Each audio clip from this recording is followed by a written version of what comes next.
Assalamualaikum warahmatullahi wabarakatuh. Halo teman-teman semua, apa kabar? Ketemu lagi nih di Vanessa Channel. Setelah beberapa lama aku nggak update, kali ini aku akan mengupdate novel tentang Johnson. Yeay! Sebelum-sebelumnya kan aku udah mengupdate tentang Peter, Hendrik, Hans, William. Dan kali ini yang kelima, sahabat resign Peter CS ini, aku akan mereview tentang Johnson. Nah, bagaimana isinya, identitas bukunya, dan semuanya akan aku bongkar langsung di video ini. Langsung aja ya, kita identitas bukunya terlebih dahulu. Check it out. Nah, langsung aja ya teman, kita identitas novel Johnson ya. Untuk penerbit, penulis, serta beli di mana tidak akan aku beritahu lagi ya, karena sudah ada di novel Peter sebelumnya dan aku sudah review di video Peter yang sudah ada sebelumnya ya, bisa kalian lihat langsung. Sekarang kita review novel Johnson, identitasnya seperti apa ya. Jumlah halamannya di sini adalah 212 halaman ya, bisa kita lihat langsung di sini. Sedangkan di sini tanggal terbitnya itu cetakan keberapa ya? Di sini cetakan ke-13 Februari 2020. Nomor ISBN-nya sendiri 9786022202417 ya temannya. Harga novelnya sendiri di sini tuh 65.000 ya untuk novel Johnson itu. Nah, kalau sinopsisnya bisa kita lihat, baca langsung di sini ya. Risa, kau gemuk. Risa, aku takut hujan. Risa, aku benci disebut hantu. Risa, seandainya gigiku tak ompong. Risa, aku rindu Ana. Risa, terima kasih. Biarpun kau jelek, aku menyayangimu. Sama seperti sayangku kepada Annabelle. Jangan berhenti menemuiku, karena menemuimu membuatku merasa hidup. Johnson Hendricks Johnson. Selama ini kita memanggilnya Johnson, padahal itu adalah nama belakang keluarganya. Sejak lahir, anak ini dianggap sebagai pembawa kebahagiaan karena siapapun yang ada di sekitarnya selalu merasa bahagia. Tak ada yang mau tahu bagaimana kisah hidupnya. Semua sahabat hantuku tak tertarik mencari tahu karena masalah terberat seorang Johnson hanyalah gigi ompong yang membuat anak itu menjadi bulan-bulanan. Kupikir hidupnya selalu menyenangkan.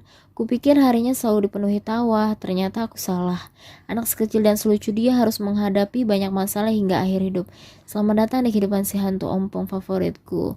Selamat menyelami sisi gelap masa lalunya.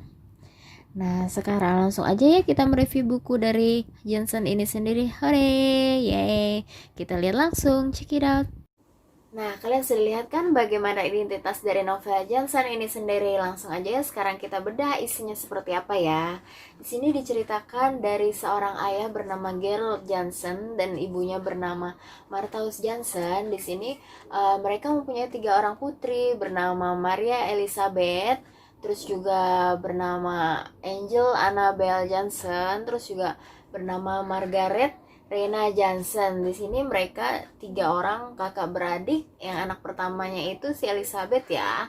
Elizabeth ini di sini diceritakan dia memiliki sakit yang cukup parah ya, yaitu lemah jantungnya.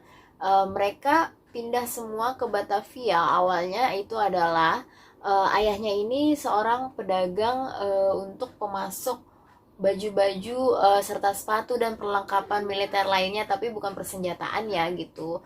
Mereka orang yang kurang mampu lah gitu di Netherlands sana. Kemudian mereka mengadu nasib ke Batavia. Sebenarnya mereka sempat ragu untuk ke Batavia karena takutnya tidak bisa menyambung pengobatan dari si anaknya yang Elizabeth ini, karena perlengkapan di Netherlands kan rumah sakitnya mungkin jauh lebih bagus ya saat itu kan gitu, lebih lengkap juga gitu. Tapi untuk mereka butuh gitu untuk keperluan ekonomi, akhirnya mereka terpaksa mengadu nasib di Batavia gitu. Datanglah mereka semua gitu kan. Nah, alhamdulillahnya bisa tuh ternyata ada untuk pengobatan si Elizabeth ini yang lemah jantungnya gitu. Nah, tapi suatu saat mereka pindahlah tuh ke Bandung karena mengadu nasib lagi di Bandung. Banyak juga perantarawan katanya yang dari Belanda ke Bandung. Di Batavia tuh sudah banyak lah gitu saingannya, jadi mereka memilih ke Bandung. Sempat bingung juga bagaimana ya, kan dokter di Batavia sudah berhasil lah gitu bisa mengobati Elizabeth selama ini. Kemudian dokter Elizabeth itu merekomendasikan dokter seniornya itu yang berada di Bandung. Akhirnya diobatin lah sama dokter senior yang di Bandung, sekaligus mereka pindah ke Bandung. Dari Bandung itu si ibunya Martha itu memiliki tiba-tiba dikabarkan dia mengandung gitu, dan ternyata anaknya itu adalah anak laki-laki yang selalu diharapkannya keluarga itu, karena kan perempuan semua anaknya ya. Dan anak itu adalah Jansen. Di sini dia Jansen Hendrik Jansen namanya. Sebenarnya namanya itu selama ini si Jansen dipanggilnya Janse karena nama Jansen itu adalah nama keluarga besarnya mereka, seperti itu. Tapi lambat laun sudah besar gitu, mereka hidup bahagia, dan juga Jansen tuh membawa kebahagiaan dan berkah tersendiri di keluarga itu. Perekonomian mereka semakin maju gitu kan.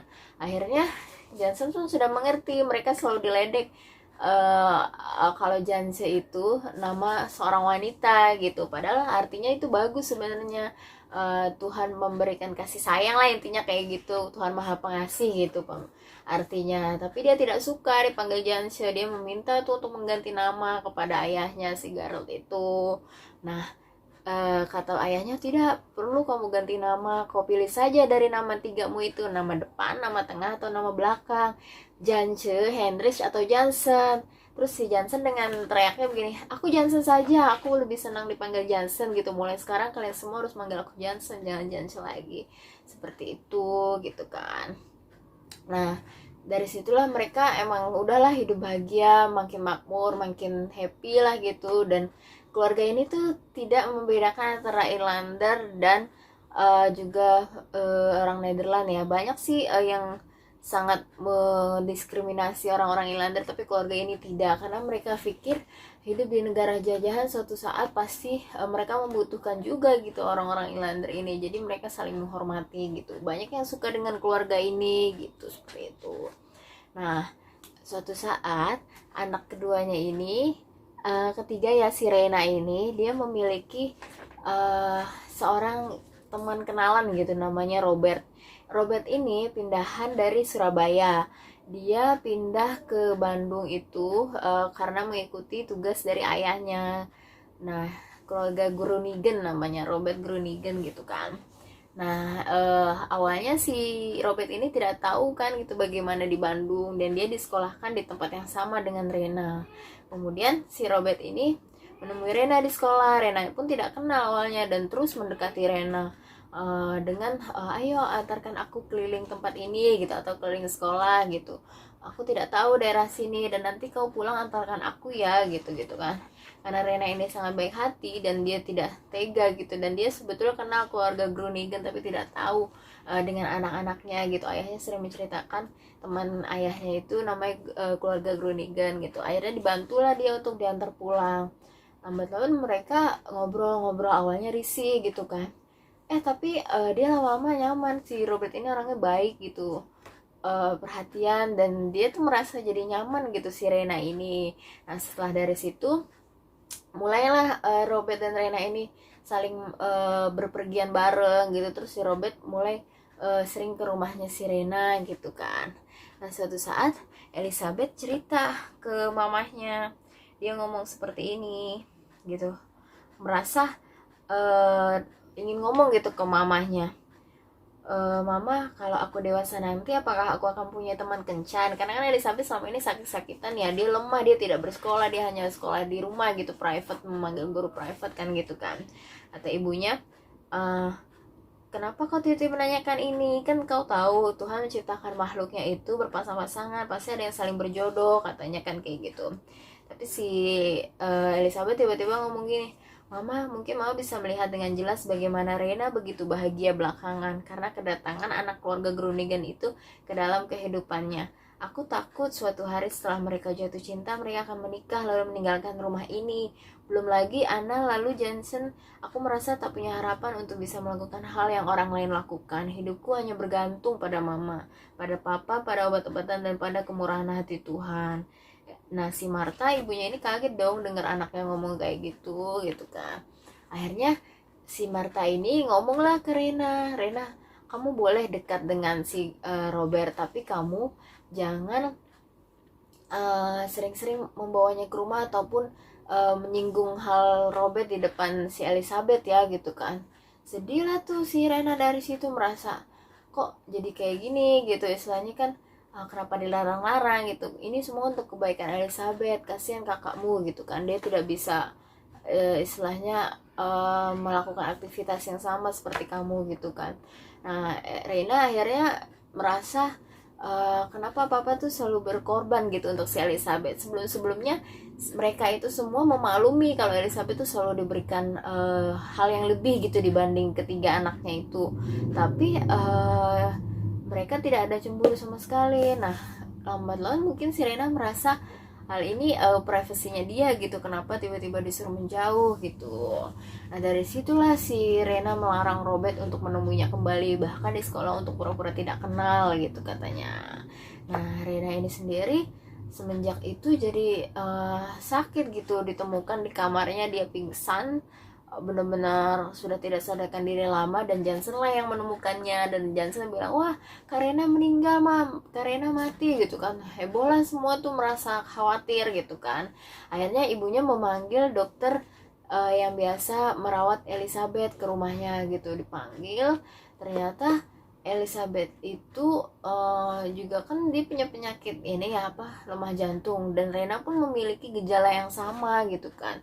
Jadi dia harus diperiksa lebih lanjut gitu. Kemudian merasa inilah apa namanya si Rena merasa lemah, terus udah sadar gitu, terus makin lemah, makin sedih, kepikiran soal si Robert, dan ibunya merasa bersalah karena gara-gara hal itu jadi selama ini sakitnya itu baru ketahuan karena saking shocknya disuruh tidak menemui Robert lagi gitu kan.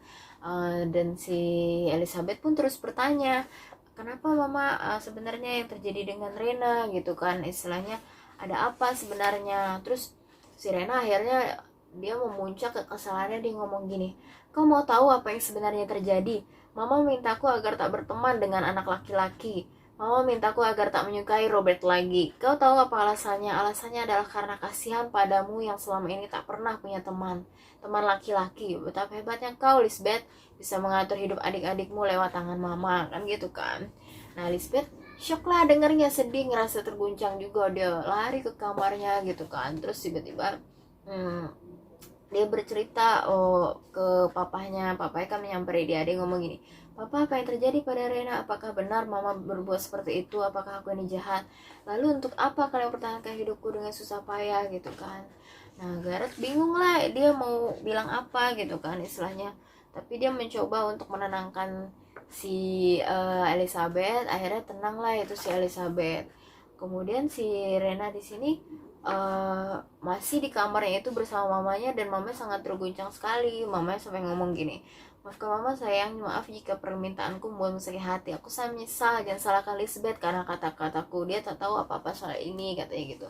Nah, si Rena merasa kalau mamanya itu masih membela si Lisbeth gitu kan. Akhirnya dia ngomong gini, bahkan sekarang pun kau masih membelanya mama, kenapa lagi-lagi harus orang yang lain yang berkorban untuk Lisbeth? Cukup mama kan, jika keadaannya seperti ini terus, aku berharap pada Tuhan agar aku diberi sakit yang sama, atau mungkin lebih parah daripada Lisbeth, agar aku bisa diperhatikan dan mengerti. Pergilah, aku sedang ingin sendirian di sini.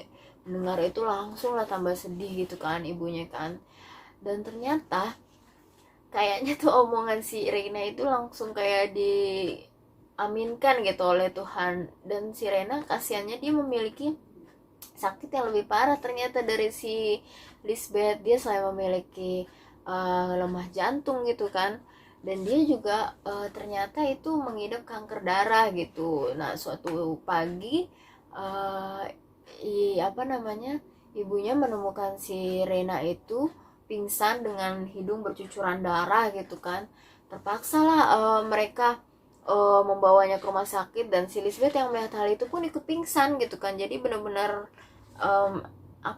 benar-benar merasa shock lah gitu kan. Mereka tuh jadi benar-benar dibawa ke rumah sakit, dan kata dokter tuh peralatan di Bandung itu tidak memadai, bahkan di Batavia pun tidak gitu. Mereka terpaksa harus dibawa kembali ke Nederland gitu untuk berobat gitu. Dan tidak mungkin lah meninggalkan Lisbeth sendirian, karena Lisbeth kan juga kan sakit gitu, tidak mampu lah untuk ditinggalkan gitu. Jadi mau tidak mau Lisbeth pun dibawa. Rena pun harus pergi dari Bandung. Sebelum ke Bandung harus transit dulu ke Batavia, untuk supaya saat perjalanan menuju ke Nederland dia tuh tetap bisa gitu, apa yang peralatan untuk dia tetap fit, tetap terjaga gitu.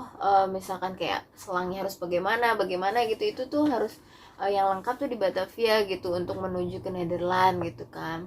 Nah singkat cerita, ayahnya bilang ke Annabel itu anak keduanya, dengan berat hati aku akan meninggalkanmu dan Johnson gitu. Kau harus di sini karena untuk membantu mengontrol pabrik bapaknya gitu kan, istilahnya pabrik ayahnya.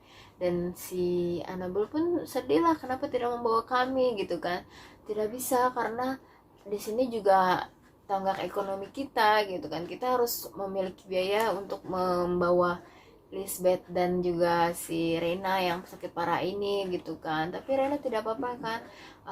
Aku tidak bisa berjanji nanti seandainya di sana keadaan mereka tidak baik, aku berjanji akan menjemput kamu dan si Johnson kan gitu kan. Nah sedih lah tuh, ya udah kalau gitu terakhir kalinya aku ingin ketemu Rena dan Elizabeth gitu. Nah singkat cerita, si Rena itu pergi tapi si Anna itu pergi tapi membawa si Robert ke rumah sakit, dan mereka tuh udah mau berangkat gitu, tiba-tiba sahabatnya si Rena, Satirah, jadi sahabat Ilandernya itu, dia menemui Rena. Sebelumnya mereka ada cekcok tuh terlebih dahulu. Karena apa? Karena si Rena tahu ternyata Satirah itu salah satu apa namanya komplotan untuk menentang keadaan mereka para Netherlands seperti itu. Tapi sebenarnya Satira ini baik, dia tidak mau ikut-ikutan dengan sepupunya dan maupun orang-orang Islander lainnya. Sepupunya itu bernama Joshua gitu kan. Nah, Joshua ini yang nanti akan ada di cerita-cerita selanjutnya juga gitu. Nah, si Satira datang, maafkan aku Rena, aku sama ini menjauhimu karena untuk kebaikanmu. Aku tahu apa yang sebenarnya terjadi di lingkungan kita gitu kan. Aku tidak ingin kau terluka karena aku dekat dengan kamu juga sangat berbahaya gitu kan. Tidak apa-apa tuh, dia mengerti dengan aku berjanji akan melindungi Anna dan Johnson di sini, dia bilang gitu kan. Terus aku menunggumu pulang, cepatlah kembali gitu. Reina seneng lah, akhirnya sahabatnya tuh balik lagi gitu, baik lagi ke dia juga, terus juga perhatian lagi gitu. Singkat cerita mereka berangkat lah akhirnya ke Netherlands.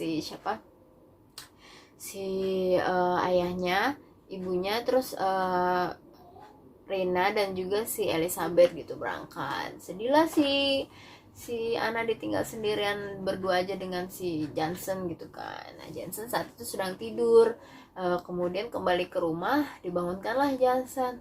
Ayo Johnson, kita pergi gitu. Kemana yang lain kok sepi gitu kan. Biasanya tuh kalau ayahnya itu sepi itu tidak ditanyakan gitu, kerja dan Anna pun sekolah gitu, Rena juga.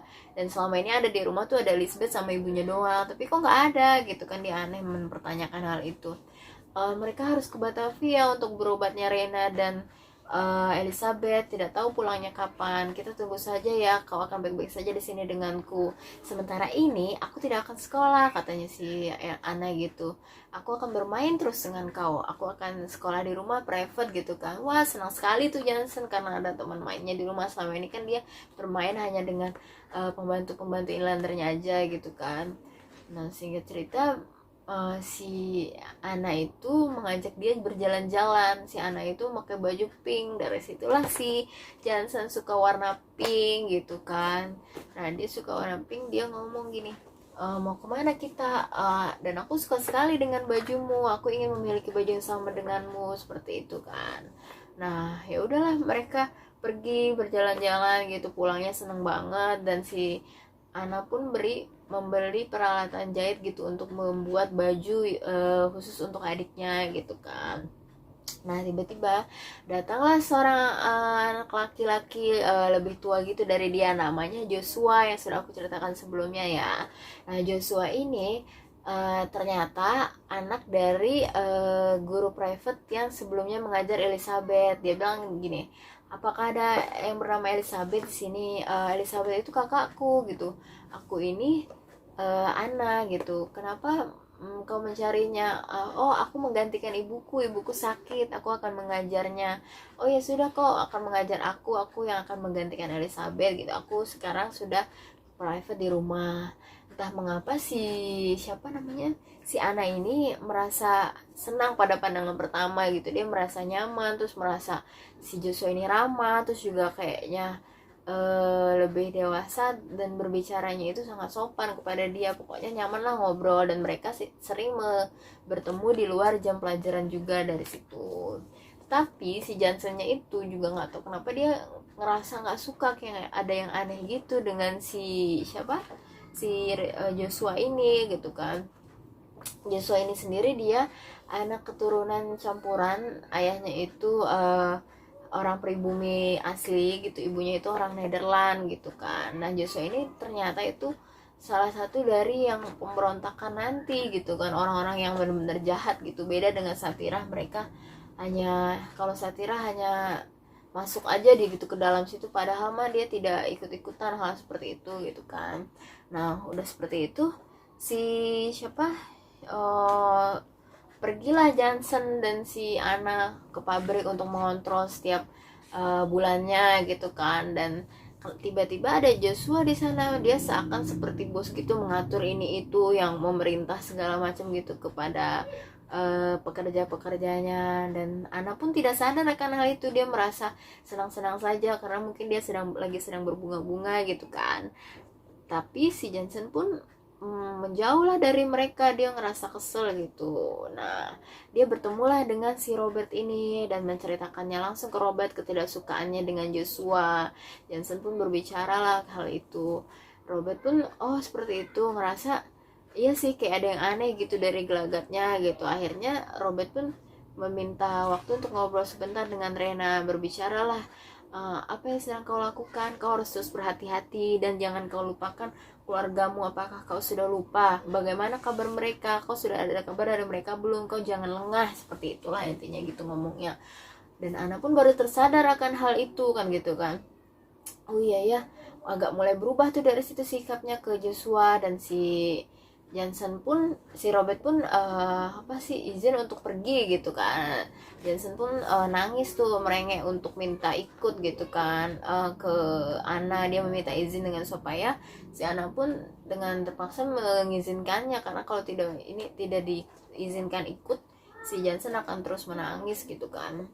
Nah si Joshua dari situ merasa kesel ke adiknya. Kenapa kau jadi diam saja? Apa karena anak itu? Apa yang kau maksud dengan anak itu? Apakah kau mengomongkan adikku, katanya gitu. Tidak mungkin aku berbicara tentang dia dengan laki-laki yang tadi itu gitu kan. Apa yang kau maksud? Pokoknya si Joshua tiba-tiba berubahlah jadi marah-marah dan bersikap kasar. Karena sadarlah bahwa sikapnya selama ini tuh bohong gitu, palsu. Ternyata yang aslinya memang dia seperti itu gitu, yang suka marah-marah dan temperamen gitu loh, bahkan tidak sopan gitu kan. Nah akhirnya si Ana marah, berbicara, sudah kau tidak usah datang lagi ke rumahmu, aku tidak butuh diajar denganmu, aku bisa mencari guru private yang lain, katanya gitu kan. Terus jangan kau temui aku lagi gitu. Nah si Robert pun marah-marah, dasar kau perempuan sialan, awas kau tunggu saja pembalasanku kan, seperti itu. Sudahlah, mereka pulang masing-masing dan si Robert ternyata sudah selesai gitu berjalan-jalan dengan si Johnson, dan mereka sudah sampai rumah duluan. Johnson pun ternyata mempunyai anak anjing gitu, dia dikasih dari si Robertnya itu punya pembantu yang baru saja memiliki beberapa anak anjing, dan dimintalah satu untuk si Johnson ini karena dia terus-terusan meminta gitu. Senanglah si Johnson ini memiliki teman bermain gitu, bahkan sampai dibawa tidur. Dinamakanlah dinamakan Top oleh si siapa namanya, si Ana ini gitu. Kenapa dengan nama Top? Sudah itu terlintas saja dari pikiranku gitu kan, kata si Ana kepada Johnson. Ya udah dari situ dia main Top. Senanglah si Johnson, udah bermain. Nah keesokan harinya si Joshua datang lagi ternyata, dan dia membawa makanan gitu. Dia ingin meminta maaf kepada si anak. Anak kebetulan saat itu ingin pergi ke kantor pemerintahan untuk mencari keluarganya, kabar dari keluarganya gitu kan. Nah si Joshua ini bilang, ini makanan ibuku yang mau masak gitu kan. Loh anak kan jadi curiga, loh katanya belum sakit gitu, maksudku sebenarnya ini masakanku, pura-puranya gitu si Joshua, aku ingin meminta maaf kepadamu, dimakan ya makanannya. Terus dia mau ngobrol, terus di situ di rumahnya si Ana bilang, aku tidak bisa menemanimu, kau pulang saja gitu kan, aku ingin pergi kantor pemerintahan, tapi apa kau mau ikut? Joshua langsung takut gitu, nggak aku pulang aja gitu, dan jangan lupa dimakan makanannya. Dengan ada yang curiga dia ngomong seperti itu gitu kan. Nah pulang dari sana, si Johnson ternyata sudah tidur tuh dengan anak anjingnya di kamar. Si bibinya ini sudah menghangatkan makanan yang dari si Joshua. Bilanglah ke Ana, non apa kau mau makan gitu, nona apa kau mau makan? Tidak usah, aku lapar. Ya kalau kau mau makan sudah ada, lauknya sudah aku hangatkan gitu dari Joshua, seperti itu kan. Nah terus si Ana pun tidak mau, dia capek ingin langsung tidur gitu kan. Tiba-tiba malamnya si Johnson ini membangunkan si Ana gitu, Ana bangun. Dan dia menemukan si siapa anjingnya ini, anak anjingnya itu sudah muntah-muntah gitu, bahkan kejang-kejang. Si Johnson pun, aku juga muntah-muntah Ana, aku lemas sekali kan gitu kan. Akhirnya pingsan lah si Johnson, kaget lah, teriak bingung gitu kan, kenapa ini kenapa gitu kan. Dipanggil lah dokter keluarga yang biasa merawat Elizabeth juga gitu kan, dipanggil. Terus dibilang ini keracunan gitu, bahkan anak anjingnya pun sudah mati gitu kan. Nah sedihlah dia, terus keracunan. Dan karena trauma si Ana ini untuk membawa Johnson ke rumah sakit, jadi dia meminta dokter dan perawat itu datang aja ke rumahnya gitu kan. Tapi lambat laun kondisi Johnson makin melemas. Akhirnya Robert pun bilang ke ke anak, kau sangat egois Ana, karena kau trauma kau jadi merelakan adikmu untuk tinggal di rumah saja gitu kan, untuk misalnya dirawat di rumah, padahal dia perlu penanganan medis di rumah sakit langsung gitu kan. Si Ana pun akhirnya sadar, ya udahlah segera dibawa ke rumah sakit gitu kan. Udah dibawa ke rumah sakit, membaiklah si Johnson gitu. Dan membaik, si Johnson pun bangun dan mencari anjingnya itu. Ternyata kan si Top itu kan sudah mati. Sedihlah dia gitu, dengan nangis dia merasa sedih. Dan si Johnson pun bilang ke ke kakaknya, meminta di ini kan anak anjing lagi gitu kan. Ya sudah, setelah dari situ dia di anak anjing lagi. Terus datanglah seorang pembantu yang suruhan dari si Robert gitu, membawakan sepucuk surat seperti itu. Membawakan sepucuk surat yang berisi tentang seperti ini. Kepada Annabel, jika kondisi Johnson sudah memungkinkan untuk pulang, segeralah keluar dari rumah sakit. Aku sudah bercerita pada papa soal kejadian di rumahmu. Mereka meminta kalian untuk tinggal di rumah kami sementara waktu. Keadaan tiba-tiba memanas sampai-sampai aku tak bisa keluar rumah untuk menyampaikannya langsung kepadamu. Laki-laki yang mengantarkan surat ini adalah Jongos yang bekerja di rumah keluargaku. Dia orang baik, kau tak usah khawatir soal itu. Kau harus kemari, tidak bisa tidak. Rumahmu sudah tak aman lagi, camkan itu baik-baik, Robert Groningen. Nah, si Robert itu menyuruh si pembantunya itu untuk menyampaikan surat ini. Kemudian setelah Johnson membaik, dibawalah Johnson ke rumah keluarga Groningen dengan dijemput oleh pembantunya itu gitu kan. Nah, datanglah mereka ke rumah Groningen, dan Tuan Groningen itu mempersilahkan masuk, dan Nyonya Groningen itu meminta untuk Johnson istirahat di kamar yang sudah disiapkan gitu. Kemudian Tuan Groningen itu berbicara seperti ini, Ana, sebagian kaum Inlander tidak suka melihat keberhasilan kita di Hindia Belanda. Tuan-tuan ini sudah mengetahui beberapa nama orang-orang yang hendak menjatuhkan kita, orang-orang Nederland gitu kan. Jangan khawatir, tugas-tugas yang diamanatkan papamu kami akan membantu mengurusnya. Keselamatanmu dan adikmu jauh lebih penting daripada itu. Tak perlu banyak bertanya, kau hanya perlu menjaga diri gitu kan. Dan ada berita lain yang harus kami sampaikan padamu. Kayak Tuan Groningen kembali berbicara seperti itu. Tiba-tiba dia ngomong, aku mewakili sahabat-sahabat papamu minta maaf karena harus menyampaikan kabar buruk ini. Papamu memberitahu bahwa adikmu Rena tak mampu bertahan dari penyakit yang dideritanya. Semalam Rena menghembuskan nafas terakhir di rumah sakit di Amsterdam. Dan kakakmu Lisbeth mengalami tekanan hebat karena mendengar kematian adik kalian. Dia mengalami serangan jantung, saat ini kondisinya koma. Dan kedua orang tua minta kami menjaga kalian dan menyampaikan berita duka ini dengan hati-hati. Mereka tak mau ada hal buruk terjadi pada kalian. Sedih banget gak sih, udah mereka berdua doang di Batavia, di Bandung gitu maksudnya.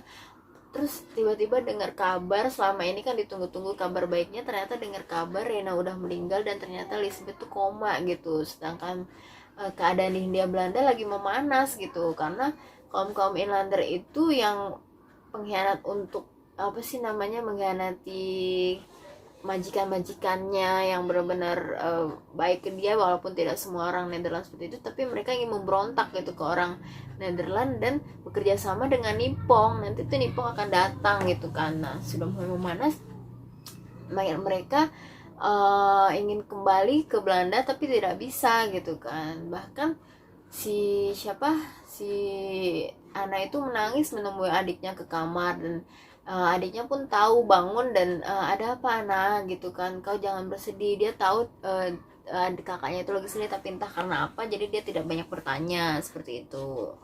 Nah, singkat cerita, si Ana pun ingin meminta untuk dikembalikan ke Belanda, meminta tolong oleh Tuan Groningen gitu kan untuk bertemu ayah ibunya gitu. Tapi katanya Tuan Groningen gini, kau harus tahu Ana, sekarang aku akan menceritakannya kali ini. Kondisi di Belanda sedang porak-poranda. Pribumi melakukan banyak pemberontakan, tak hanya pribumi asli, tetapi mereka orang berdarah campuran seperti temanmu Joshua Eden. Dia menjadi mata-mata kaum pribumi, mata-mata berusaha mengasut. Bahkan jika perlu, mereka tak segan menghabisi nyawa kita, dan yang lebih parah, Nippon sudah mulai masuk ke Hindia Belanda. Mereka merangkul pribumi untuk bekerja sama, kurang lebih seperti itu. Jadi mereka tidak bisa kembali gitu kan. Ya ampun, sedih banget kan. Nah, udah dari situ nangis lah, terus bingung harus bagaimana gitu. Dia pergilah ke loteng, ke rumah keluarga Groningen itu, ngumpet, dan si Johnson mengikutinya karena suara kakaknya itu terdengar sekali gitu menangis dari bawah. Kau kah itu Ana gitu kan? Ya aku di sini Johnson, kenapa gitu kan? Jangan bersedih, kita akan selalu bersama-sama gitu kan, aku akan melindungimu, kata Johnson gitu. Udahlah, mereka sedih dan selalu menenangkan diri tuh kalau lagi ada apa-apa tuh selalu ke loteng itu. Nah, suatu malam si Robert itu datang gitu kan, Ana, aku sudah tidak bisa bersekolah lagi, aku bahkan sudah tidak berani untuk keluar rumah. Jadi tuh orang-orang Hindia Belanda sudah mulai menangkapi orang pribuminya yang asli, menangkapi para Nederland seperti kita gitu kan. Mereka bekerja sama dengan Nippon. Tinggal nunggu saatnya kita akan istilahnya dijemput oleh mereka gitu kan. Kau lebih baik mencari tempat persembunyianmu seperti itu kan dalam rumah ini, karena mereka taunya kalian sudah tidak ada di sini. Orang-orang pribumi itu taunya mereka sekalian sudah pergi ke Nederland gitu kan. Nah udahlah tuh akhirnya si keluarga Groningen itu dijemput paksa, ditangkap ke camp-camp gitu, ke penampungan-penampungan oleh para inlander yang bekerja sama dengan Nippon gitu kan. Mereka ditangkapnya itu teriak-teriak kan segala macam, kedengeran lah ke atas, dan si Johnson itu bilang, wah suara monster itu, mereka dihabisi oleh monster gitu kan. Udah tuh beberapa hari mereka di situ aman di atas loteng. Terus si Ana mencoba untuk turun mengetahui apa yang sebenarnya terjadi. Ternyata udah sepi, nggak ada sama sekali. Dan dia tuh berusaha untuk ngambil persediaan makanan lagi. Tiba-tiba ada yang manggil, Ana, kau kah itu gitu kan. Ternyata itu adalah Satirah, dan si Satirah itu tuh kaget kan melihat Ana gitu kan. Dan si Ana pun kaget juga melihat Satira, tapi ternyata si Satira ini baik, tidak seperti Joshua sepupunya dan inlander-inlander lain gitu. Dia berjanji untuk membawa si Ana dan Johnson pergi dari situ. Dia tadinya nggak percaya, akhirnya si Satira ngomong seperti ini ke Ana, aku tak suka peperangan Ana, ini benar-benar mengerikan. Aku juga mendengar bangsa Nippon bertiak terlalu jauh. Mereka tak kenal ampun memperlakukan bangsamu seperti binatang, yang membuatku heran. Teman-teman dan kerabatku sangat senang dengan tindakan keras Jepang terhadap bangsa Nederland di negara ini. Sedih rasanya melihat orang yang kukenal menjadi liar dan jahat. Aku tak mampu berbuat banyak, tapi setidaknya aku ingin berusaha menjaga kalian hingga keadaan berangsur baik. sebisa mungkin aku akan mencari cara agar kalian berdua bisa kabur dan pulang ke Netherlands. Dan Ana, mengenai Rena hatiku hancur sekali, kan seperti itu ya kata si Satirah gitu kan. Udah tuh akhirnya percaya. Nah, si si Ana seringlah bertemu dengan Satirah itu, mereka mengobrol bersama bareng, makan gitu kan. Nah, suatu saat tibalah hari ulang tahun si Ana gitu, dan dia ingin merayakannya berdua bersama Jansen gitu. Dia meminta tolong Satira untuk membawa alat-alat kue dan perlengkapannya gitu, bahan-bahannya. Tapi si Satira sudah memperingatkan kepada Ana bahwa wangi kuenya itu bisa mengundang para pribumi bumi dan juga Nippon itu gitu kan. Tapi Ana katanya tidak apa-apa, kita diam-diam saja seperti itu. Ya udahlah, akhirnya karena kasihan Satira minta tolong. Ketahuanlah sama si Joshua bilang gini, kau bawa apa itu, mau kemana, ke rumah keluarga Groningen untuk membuat kue untuk apa gitu kan. Terus katanya si Satira, ibu kan ulang tahun gini. Akhirnya sudahlah, percaya, pergilah tuh si Ana gitu kan. Si Satira bertemu dengan Ana. Kemudian si Joshua ternyata mencari tahu dan ternyata bohong si Satira ini. Sudahlah membuat kue, sudah senang jadi, terus dikasih ke Jansen, kita berdoa gitu ulang tahun bersama, senang lah lagi makan.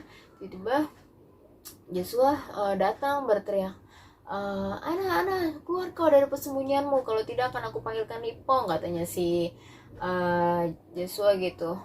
Akhirnya dengan terpaksa dia bilang ke Jansen, kau tidak boleh keluar sampai ada yang menjemputmu ke loteng. Kau diam saja di sini, jangan bersuara dan bergerak. Nangislah tuh dalam diam gitu, nangis terisak tapi diam-diam gitu. Pasti Ana mau turun ke bawah gitu menemui si Joshua. Akhirnya bertemu, mereka ditangkap. Si Ana itu ditangkap. Kemudian dia nanya, mana Joshua? Mana si Jansen? Nah, si Ana berusaha untuk meyakinkan Joshua bahwa sudah mati karena keracunan waktu itu. Senanglah si Joshua itu gitu kan. Nah, beberapa hari kemudian si Joshua memberi kabar kepada si Ratih bahwa keluarga Groningen itu tuh di kamp penampungan tuh udah sangat kurus, kelaparan, bahkan ada yang terkena sakit pencernaan seperti itu. Mereka udah tidak bagus lah kondisinya gitu, dan Ana akan dibawa ke sana juga gitu kan. Sedih lah si Satira. Akhirnya dia diam-diam mengunjungi ke loteng untuk mengambil Jansen gitu, dan dia bilang, Jansen keluar, kau jangan takut, ini aku Satira, aku akan membawamu ke tempat Ibu Imas. Di sana sudah ada Ana, kakakmu. Ibu Imas itu bekas pembantunya ya gitu kan, yang deket banget sama Jansen. Senanglah Jansen, benarkah kau tidak membohongi, tidak jahat seperti Joshua gitu? Tidak, kau percayalah padaku. Akhirnya dibawalah tuh ke pelan-pelan malam-malam. Untung suasana lagi sepi dan tidak ada Belanda lalu lalang, paling ada pribumi, dan dia mencoba untuk ngumpet sepanjang perjalanan gitu kan. Sudah sampai deket ke rumah Ibu Imas, dari jauh dia melihat Nippon itu mengelilingi rumahnya Ibu Imas gitu kan, mengelilingi rumahnya Ibu Imas, dan dia kaget lah si Satira, shock, ya ampun kok bisa gitu. Ngumpet lah tuh mereka, si Jansen dan Satira. Setelah ngumpet, ternyata ada yang menemuinya gitu, ada yang menemukan si Jansen dan juga Satira ini. Kemudian disuruh lari lah si Jansen, lari. Setelah lari, dia tidak melihat ada tersandung batu itu. Terus tersandung, dagunya ini terpantuk ke tanah dan berdarah-darah, giginya pun lepas tanggal 1 gitu, ompong. Nah, dia kaget, shock lihat darahnya, selama ini belum pernah keluar dari tubuhnya. Terus si Satira terus meneriaki, lari Jansen, lari. Dia nengok ke belakang, ternyata para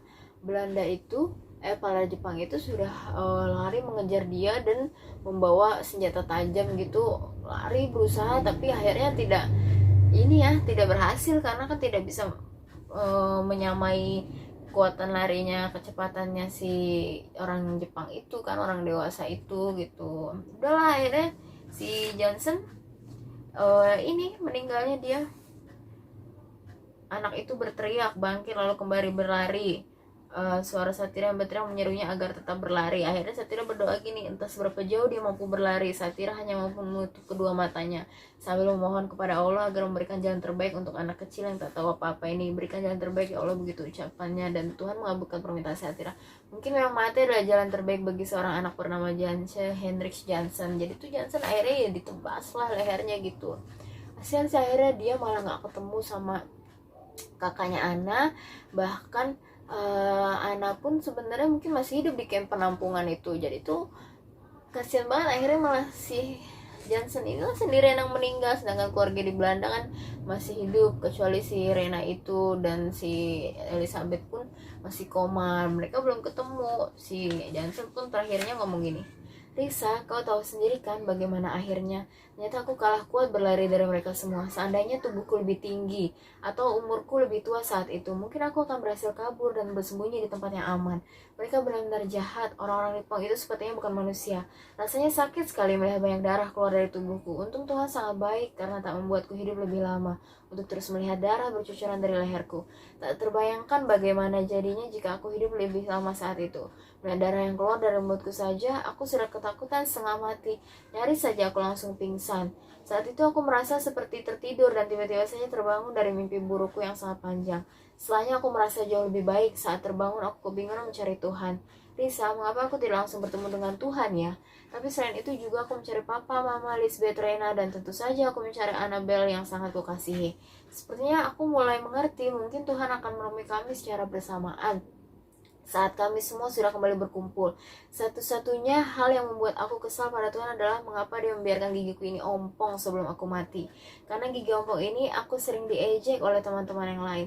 Padahal mereka tidak tahu dulu sebelum gigi ompong wajahku terlihat sangat tampan. Bahkan kakak-kakakku sering bilang, aku ini terlihat seperti laki-laki dewasa. Risa, walaupun mereka sering membuatku bersedih karena terus-menerus mengejekku, sesungguhnya aku sangat sayang pada mereka. Peter, Hans, Hendrik, dan Will membuat hari-hariku menjadi lebih menyenangkan. Tidak lagi terasa sepi dan menakutkan. Aku merasa sangat senang. Aku juga suka berada di sisimu, walau terkadang kau juga sangat menyebalkan seperti mereka. Dulu kau sama sejahatnya, sering mengejek gigiku ompong. Mereka aku ini anak-anak kecil yang cengeng. Kau hanya tak tahu apa-apa soal diriku. Sekarang kau sudah tahu semuanya kan? Aku tak ingin baca isi tulisanmu, padahal sebenarnya aku juga penasaran pada cerita Papa akan kisah hidupku ini. Sebenarnya lebih banyak menceritakan kisah hidup Jansen adalah Papa, pastor yang sekarang menjadi anak-anak ini, Risa.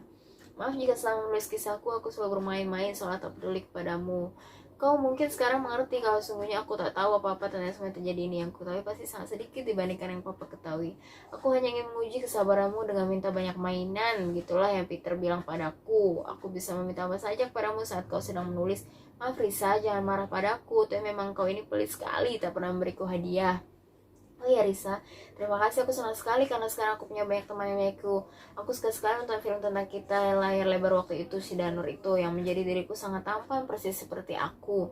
Tak hanya itu, keluargaku juga sebenarnya menyukaiku. Melihat anak itu dengan keluarganya selalu mengingatkanku pada Mama, Papa, Lisbeth, Rena, dan Anna. Tolong sampaikan kepadanya terima kasih karena tak menganggapku hantu, soalnya rasanya menyedihkan dianggap hantu oleh manusia. Temanmu Sarah tak pernah lagi memanggilku untuk memberi mainan. Bilang padanya agar tak lupa kepadaku. Setiap mau masuk ke kamarnya aku dihalangi oleh wanita jelek. Rasanya sebal sekali. Tolong sampaikan padanya. Sekarang kau tahu nama asliku, tapi jangan sekali-kali kau berani memanggilku dengan nama itu. Awas saja. Sudah aku mau main lagi. Aku bosan berbicara terus denganmu. Rasa-rasanya membuatku jadi tegang. Lisa, biarpun kau jelek, aku menyayangimu sama seperti rasa sayangku kepada Annabelle. Jangan berhenti menemuiku karena mau aku merasa hidup dan jika bisa bantu aku menemukan keluargaku, Jansen. Sedih banget sih ceritanya, ya ampun, ya ampun. Kasihan, akhirnya tuh tragis banget, nggak pernah ada yang senang sih di sini. Seperti biasa ya, gaya penulisannya itu sangat mudah dimengerti. Dia itu mudah dipahami pembaca, walaupun istilahnya setting alurnya itu maju mundur gitu, tapi nggak buat pembacanya bingung. Bener-bener mudah banget sih, kayak merasuk gitu kita bacanya ke dalam diri kita, membayangkan kejadian sebenarnya. Settingnya sendiri itu di Nederland, di Bandung, di Batavia, begitu juga ada yang di Surabaya. Terus endingnya ini sih set ending ya, Jansen meninggal sendirian, nggak tahu apakah Anna masih hidup atau enggak gitu, dan bagaimana keluarga lainnya di Nederland gitu. Dia tuh masih mencari tahu hingga detik ini. Kasian sih sebenarnya kehilangan semuanya gitu, padahal masih kecil umurnya. Ini loh 5 tahun loh, dia belum nyampe 6 tahun, 5 jalan 6, beberapa bulan 6 tahun, tapi dia akhirnya sudah dipanggil yang maha kuasa.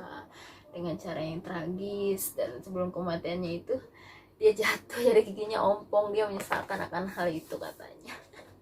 Rekomen banget sih untuk bagi-bagi para, untuk semua umur ya, bagi para remaja terutamanya yang menyukai cerita fiksi tapi diadaptasi dari cerita fakta ya sebenarnya, oleh yang dialami langsung oleh Risa Saraswati gitu. Yeay, selesai sudah novel Peter CS yang aku baca, dari mulai Peter, Hendrik, Hans, Jansen, terus juga William. Sudah semua 5 yang Peter CS aku bahas ya. Pengen banget sih aku beli novel selengkapnya lagi tentang Risa Saraswati, wajib banget sih aku baca.